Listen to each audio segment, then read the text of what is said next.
참 예수님 사랑합니다. 행복하세요.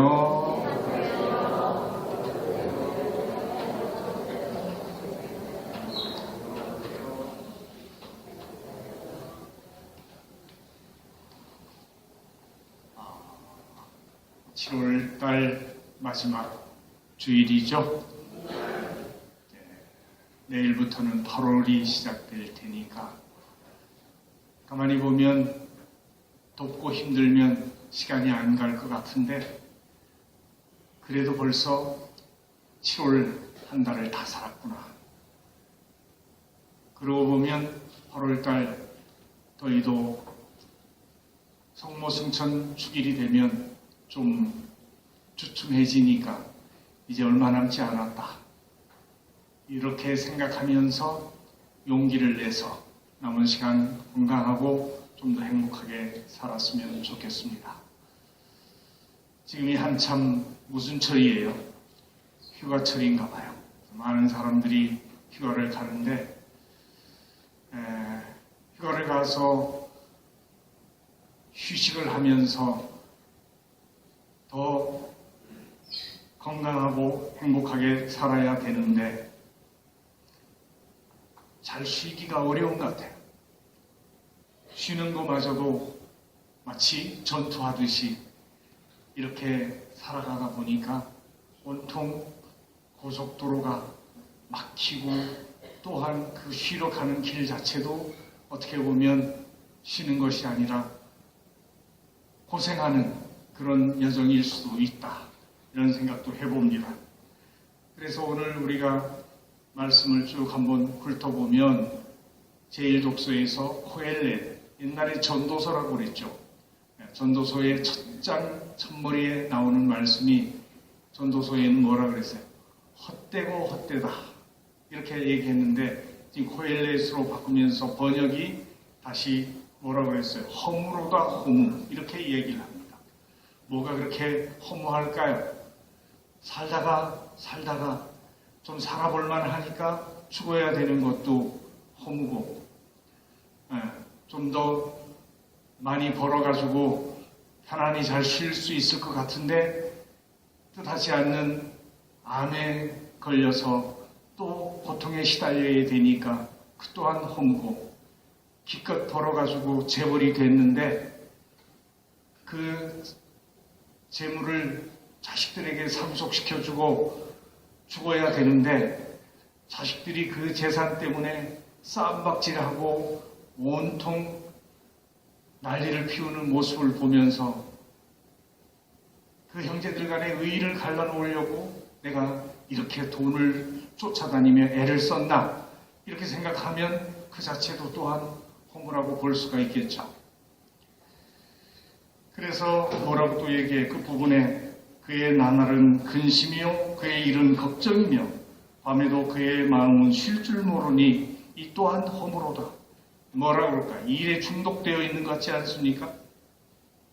그런데 믿는 우리들에게는 그런 삶이 목적이 아니라 어떤 안식처가 있다. 그래서 화답송에서 뭐라 그랬어요? 주님, 당신은 대대로 저희 안식처가 되셨나이다. 여러분이 이것을 확실하게만 깨달을 수 있어도 정말 참된 휴식을, 참된 휴가를 즐길 수 있는 삶이 되지 않겠나 생각합니다.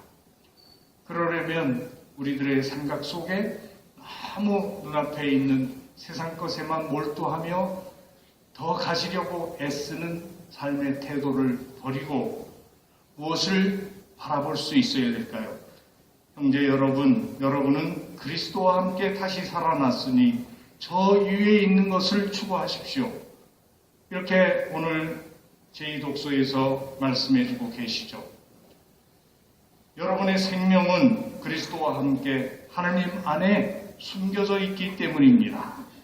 이런 말씀을 우리에게 들려주십니다. 그러니 탐욕에 빠지지 마십시오. 그래서 복음에서도 무슨 이야기를 들려줍니까? 너희는 주의하여라. 모든 탐욕을 경계하여라. 아무리 부유하더라도 사람의 생명은 그의 재산에 달려있지 않다. 이 말씀들을 여러분이 오늘 전례 속에서 핵심으로 기억을 하면서 한번 묵상을 해보시면 좋을 것 같습니다. 휴가철에 세계적으로 유명한 해변이 있죠. 카리브해라고 멕시코에 있는 해안인데 그곳으로 전 세계의 많은 부자들이 휴가를 가서 그 바캉스를 한다고 합니다. 근데 진짜 유명한 큰 부자가 아주 비싼 요트를 타고 그 해변으로 가서 묵으면서 휴가를 하는데 가보니까 작은 어촌에 어부가 조그마한 배를 하나 타고 아침에 나가가지고는 그물을 걷어가지고 와서 그것을 일부를 팔고 일부는 자기들 식구들이 먹고 그렇게 하고는 그 다음에 아주 야자나무 그늘 아래서 편안하게 휴식을 취하면서 놀고 있더래. 그러니까 그 부자가 보기에 그 사람이 어부가 어떻게 보였을까요? 참 게을러 터진 사람 같으리라고.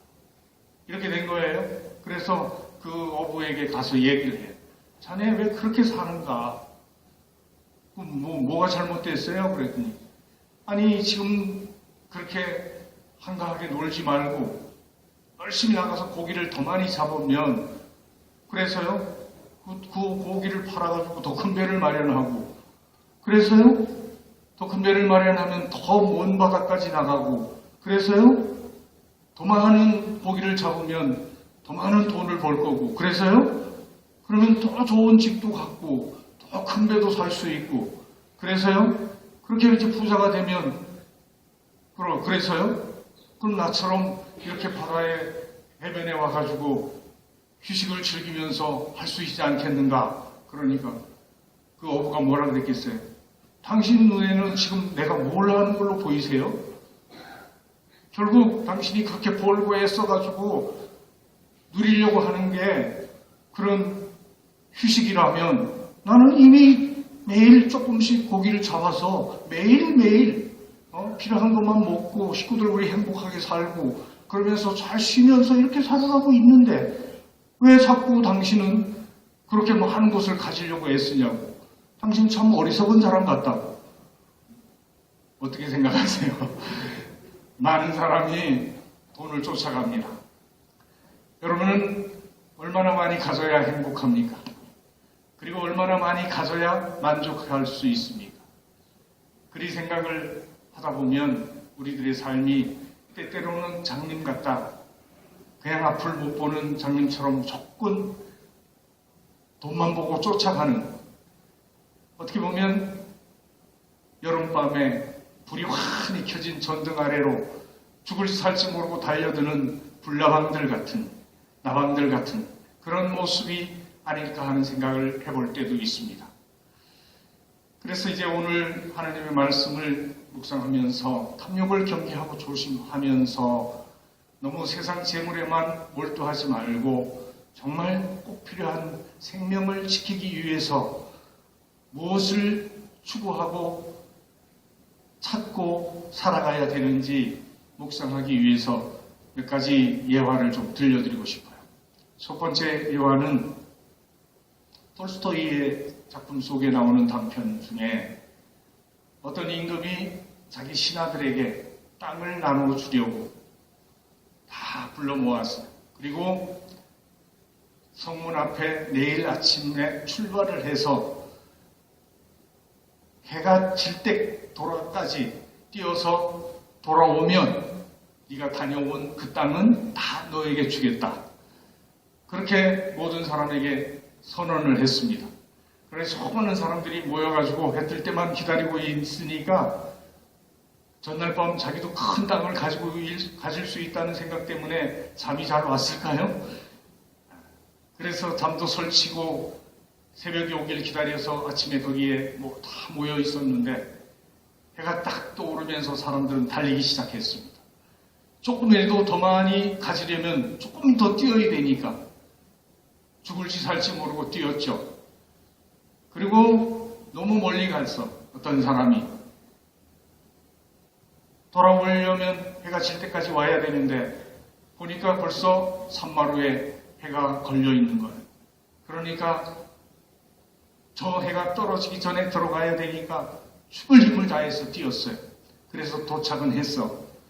그런데 쓰러졌어. 더 이상 일어나지 못했어. 그러니까 그 임금이 뭐라고 했겠어요?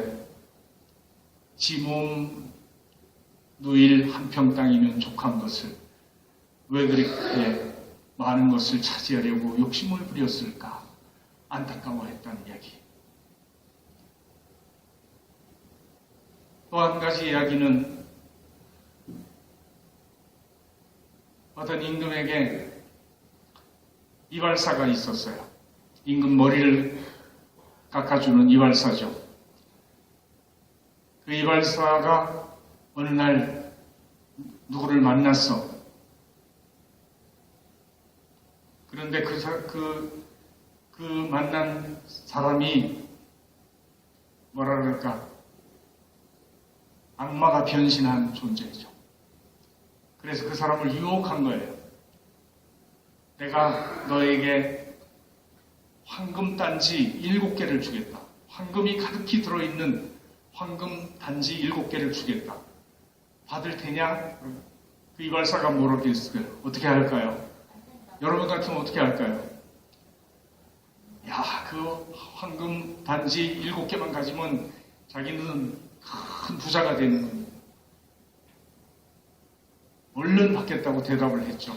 그래서 그 황금 단지를 자기 집에 아무도 모르게 곡간 속에다가 창고에다가 감춰놓고 뒀는데 뚜껑을 하나씩 열어보니까 6개 항아리는 가득 찼는데 마지막 7번째 항아리는 3분의 2만 들어있고 3분의 1이 비어있어요. 이게 문제가 된 거예요. 그 사람이 어떻게 했을까요? 지금 가득 들어있는 그 6개 항아리를 평생 써도 다 못 써. 그런데 그 사람은 지금 뭘 하고 싶었을까? 그 7번째 조금 비어있는 그 항아리를 마주 채우고 싶었어. 그래서 자기가 가지고 있는 것을 다 팔아서 황금을 사서 채웠어. 또 채웠어. 받는 월급도 다 황금으로 받아서 채웠어. 근데 아무리 집어넣어도 채워지질 않아. 그러면서 나중에는 먹는 것도 줄이고 식구들에게도 전략하자고 이거 채워질 때까지. 그러면서 살다 보니까 그 꼴이 어떻게 됐을 것 같아요. 어느 날 임금이 그 이발사에게 얘기했어요. 자네 전에는 안 그랬는데 지금 모습이 왜 그런가? 그러니까 혹시 황금 단지 7개 받은 거 아니야? 그래 깜짝 놀랐죠. 나도 옛날에 그걸 받은 적이 있는데 이걸 가지고 있다가는 내가 더 불행해질 것 같아서 얼른 되돌려줬다. 그러니 혹시 자네도 그걸 가지고 있다면 얼른 돌려주게. 결국 인간은 현재 누리고 있는 가진 것만 가지고도 충분히 행복하고 만족할 수 있는데 늘 더 많은 걸 차지하기 위해서 그리고 조금 모자라면 그걸 마저 채우기 위해서 자기가 죽는 줄도 모르고 남을 죽이는 줄도 모르고 그렇게 어리석게 살아가는 경우들이 많다는 이야기죠. 그래서 결국은 재물 때문에 상속하다 보면 형제들끼리도 싸우게 되고 재물만이 아니라 권력이라는 그 자리 때문에도 엄청난 피비린내가 나는 것은 조선 역사 시작부터 이성계의 아들들 어떻게 했는지 아시죠? 그렇게 권력을 차지하기 위해 탐욕이 결국 형제들 간의 칼부림과 죽음을 불러오게 되는 사건부터 또 우리들이 상속해준 재산이 자녀들에게 화목과 평화를 준 게 아니라 더 큰 불안을 가져오게 됐다는 사실도 많이 체험하고 볼 수 있는 이야기이기도 합니다. 그런데 그 재물이 정말 내 목숨을 지켜줄 수 있고 내 삶을 든든하게 안전하게 해줄 수 있는 것이라면 차지하려고 애써야 되겠죠. 그런데 시켜줄 수 있을까요? 어떤 사람에게 친구가 3명이 있었다고 그러죠. 근데 첫 번째 친구를 굉장히 가까이 하고 좋아하고 매일 만나고 그랬어요. 두 번째 친구는 첫 번째 친구와 만나는 것 때문에 좀 덜 가까이 하고, 세 번째 친구는 첫 번째, 두 번째 친구 때문에 아주 좀 멀리하고 이렇게 살아갔는데, 그 사람이 어느 날 죽음 앞에 섰습니다. 그러니까 두렵고 힘들어요. 그래서 뭐라 그랬을까요? 그 친구들 보고 나하고 좀 같이 가자. 내가 지금 불안하니까 나와 끝까지 좀 함께 해달라고. 근데 첫 번째 그렇게 가까이 매일 만나고 친하게 지냈던 친구는 자기는 같이 못한다고. 두 번째 친구는 나와 함께 무덤까지 가줄 수 있겠다고. 세 번째 친구는 네가 가는 곳이라면 어디든지 끝까지 함께 하겠다. 그 첫 번째 친구는 누구예요? 돈과 권력과 그런 재물들이, 욕심들이 자기를 지켜줄 줄 알았는데 결국 뭐예요? 권력이고 재물이고 돈이고 자기가 죽으면 다 소용이 없죠. 하나도 가져갈 수가 없어. 그러니까 떠날 수밖에 없었던 거죠. 그 다음에 두 번째 친구는 누구예요? 가장 사랑했던 가족들과 아내, 남편, 자녀, 그리고 친구, 이웃들. 근데 그들도 죽는다니까 울고 슬퍼하긴 하지만 고작 거기까지야. 그리고 무덤까지는 쫓아오지만 더 이상 쫓아갈 수가 없어. 그런데 세 번째 친구는 뭘까요? 기도와 선행과 사랑입니다. 하느님을 믿는 그 신앙 안에서 바친 기도와 선행과 사랑은 내가 하나님 앞에 나갈 때까지 동행하며 나를 지원해주고 나를 지켜주는 힘이 되었다는 이야기죠. 그러면 결국 무엇이 나를 지켜줄 것인지를 제대로 알고 그걸 선택할 수 있어야지 지혜로운 건데, 그렇지 않기 때문에 우리는 어리석게 또 헛되게 이 인생을 낭비하면서 살아가고 있는지 모른다는 것을 한번 깊이 성찰해 볼 수 있었으면 좋지 않을까 생각합니다. 그리고 그래도 나는 세상에서 정말 더 많은 것을 가지고 싶어. 다 가지고 싶어, 세상. 그런 욕심이 있다면 방법을 가르쳐 드릴게요. 어떻게 하면 가질 수 있어요? 이 세상 하늘과 땅과 모든 그 위에 있는 피조물과 자연은 누구의 것이에요? 그 소유주가 하나님이시다. 그렇다면 그 모든 것을 가지고 싶으면 누구를 가지면 돼? 하나님을 가지면 됩니다. 내가 하나님에게 속한, 그리고 하나님을 나의 주님으로 모시면서 그분의 자녀가 될 때 그 자녀, 하나님의 자녀가 바로 상속자다. 우리가 이렇게 신앙생활을 하는 이유는 바로 그 엄청난 것을 차지하기 위한 거예요.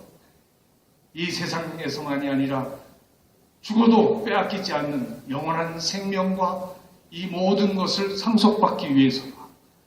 그래서 진정한 욕심을 부리려면 하나님을 선택할 수 있는 그런 지혜를 우리는 청해야 된다 생각합니다. 그래도 여러분들은 그런 지혜를 갖고 휴가 가는 때 그래도 나는 주님을 찾아서 이렇게 성당에 올 수 있으니 얼마나 복된 사람들인가 생각합니다. 그런 믿음을 갖고 좀 더 주님의 자녀로 감사하면서 현재 주어진 것을 갖고 남을 돕고 사랑하고 주님의 뜻을 따라 열심히 사는 그런 복된 주님의 자녀들이 되기를 바랍니다. 잠깐 묵상합시다.